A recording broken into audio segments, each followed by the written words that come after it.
Last week in e-commerce, Kohl's found out that their deal to accept Amazon returns doesn't lead to new business. And IKEA decided to end their partnership with the platform. Let these big businesses' misfortune be your lesson. In any relationship, long term, Amazon's going to win. They're going to do what's best for them. If you ask folks, no one will say that they trust Amazon. I just talked to so many merchants that are putting their business at risk by trusting Amazon with their actions.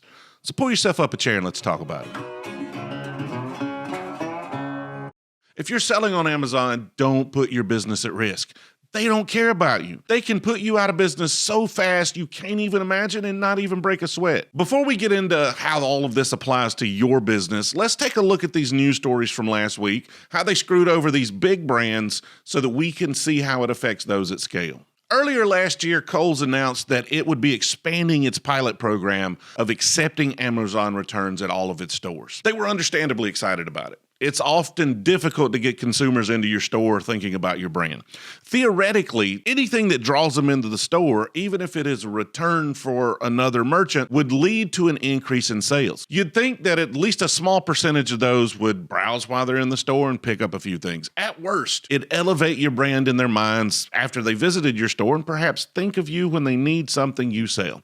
It all sounds good in theory. To quote a classmate of mine, old Dak Phillips from back in our days at Auburn, in theory and practice are the same thing, but in practice, they're completely different. This was the first holiday season where this Amazon relationship was rolled out to every store, so there were high expectations. Unfortunately, last week, Kohl's announced same-store sales had actually declined 0.2% during November and December. Just another example of a relationship where Amazon gets all the benefit and Kohl's gets nothing.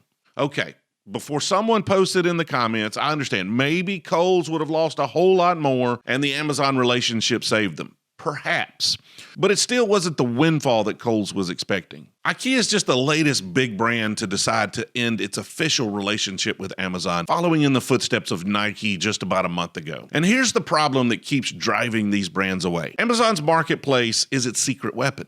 It's what makes it so strong, but it's also the reason it's having a hard time continuing these brand relationships. Let me preface this with the fact that I don't know the details of Amazon and IKEA's relationship, so I'm basing this on published details of some of the previous brand deals. Amazon's marketplace has a ton of traffic and thus potential sales. It's tough for brands to ignore 50% of the US market. It also has a ton of counterfeit goods, and it's difficult to manage your brand reputation on the platform. So it's enticing to big merchants to create an official relationship in hopes that once it's financially beneficial for them to do so, Amazon will help protect your brand on the platform. Unfortunately, it's a bigger problem than it appears, and Amazon hasn't really been able to figure that out. In pretty much every case I've seen, these official relationships are basically Amazon acting as any other retailer and buying the goods wholesale from the brand and working with that brand to then manage their pages on the site. The problem is that these large brands have in-demand products, and typically people are out there searching for their goods. Their advertising is mostly branding, and they don't rely as much on pushing people directly to products. In that scenario, people then just go to Amazon, search for the product, they see the Amazon results, they see the other retailer selling that product, and potentially counterfeit goods. I seriously doubt that the brands have better margins on the items sold by Amazon versus any other retailer. More than likely, with Amazon's volume, it's going to be quite the opposite of that. So if you went to the Amazon marketplace and you took out the goods that were actually sold directly by Amazon, then people searching will just find the other retailers and still buy the product.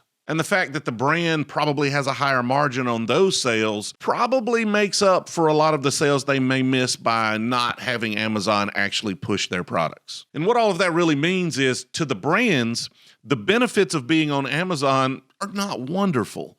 They know Amazon's history of letting brands and merchants prove out a category only to come in and take over by creating similar products and pushing those to the top of the search and recommended. If you were a big brand and knew that this was the inevitable outcome and you only had marginal short-term benefits from being on the platform, would you waste your time and effort fostering that relationship or withdraw and focus your energy on something else to hedge your bets? I think the choice is obvious, and it's why we're seeing so many brands in their official relationship with Amazon. You have to go test the waters and make sure the benefits are not more than you expect.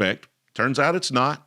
Withdraw, move on to the next thing you're going to focus on. And that leads me to how it affects your business. You're not a big brand, I assume. I mean, if you are a big brand, let me know in the comments. It'd be fun to know that some big brand has found this video. More than likely, your business depends on people stumbling across what you're selling. As in, even if you're selling something in high demand, they have to find and buy it from you. If they find some other retailer, then they probably will buy it from them and you get nothing. Now, that puts you in a much different situation than IKEA, so my advice to you would be much different than to them. You need to be on that Amazon search. You need to be running ads all over the place to drive traffic to individual products. Depending on what you're selling, there's no way you can afford to ignore the marketplace, and I'm definitely not advising you to stop.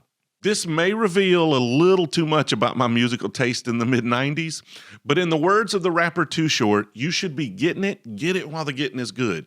By all means, take advantage of the opportunity in front of you, but you should know that opportunity has a shelf life.